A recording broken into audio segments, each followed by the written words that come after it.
Mga sniper na mismo na militar ang nagsasabi na itsurang banyaga ang ilan sa mga sniper na kasama ng Maute Group.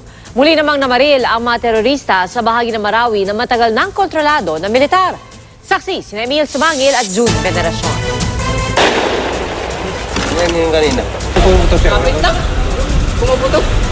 Sige ma'am. Walang problema. Ikinagulat ng mga pulis ang pagpapaputok na ito. Dito nang galing.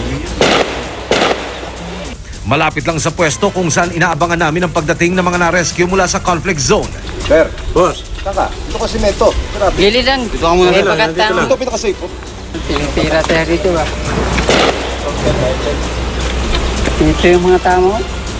Matagal na raw kasing kontrolado ng PNP at Army ang lugar kung nasaan pa ang PNP Tactical Command Post. Kapit na diba? Roll lang ha. Gilid kayo. Ba't malapit yan? Pinasok ng mga pulis ang Agus 1 power plant na nasa aming tabi. May natin siya. May nakapasok siguro.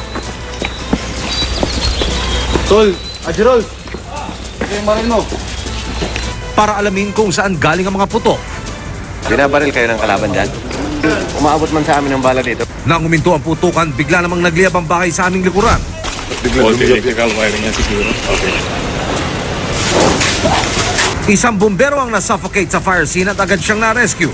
Nagsagawa naman ng clearing operation sa area ng PNP. 4 na babaeng senior citizen at 2 minor de edad ang mabilis na in-extract ng pulis at dinala sa command post. These people should not be there.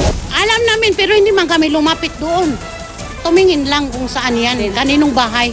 Tinatayang marami pang residente ang naipit pero iniatras muna ang rescue dahil sa bakbakan kanina. Dito nang Hindi pa tiyak kung sino ang namaril sa PNP Tactical Command Post. Pero ang malinaw sa ngayon, itsurang banyaga ang ilang sniper ng Maute na nasilip ng mga sniper ng militar. Banyaga rin daw ang itsura ng ilan sa mga napatay nilang sniper. Sinisilaban din daw ng mga Maute ang mga bahay sa mga komunidad na pinapasok ng mga sundalo para magsagawa ng clearing operation. Paglabas ng mga sundalo sa mga bahay, saka raw sila inaasilta ng mga sniper ng Maute na nasa magandang pwesto.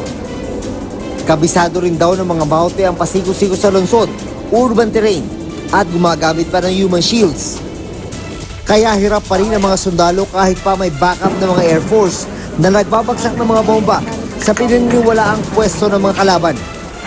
Kaya naman hindi na raw maglalatag ng deadline ng Armed Forces kung kailan nila tuluyang masusugpo ang mga terorista dito sa Marawi. Ang mga madrasa o Islamic schools at mga mosque naman na pinaniniwala ang pinagkukutaan ng ilang Maute, tiniyak ng AFP na hindi bobombahin. We have not bombed and will not bomb mosques in Marawi. The Armed Forces leadership is firm in its commitment to use other options that would flush out this Maute Daesh-inspired group from these places of worship that they have converted into machine gun and sniper nests, defensive position, and arsenals for their war activities. Mula rito sa Marawi City, ako si June Veneracion. At ako si Emil Sumangil. Kami ang inyong saksi.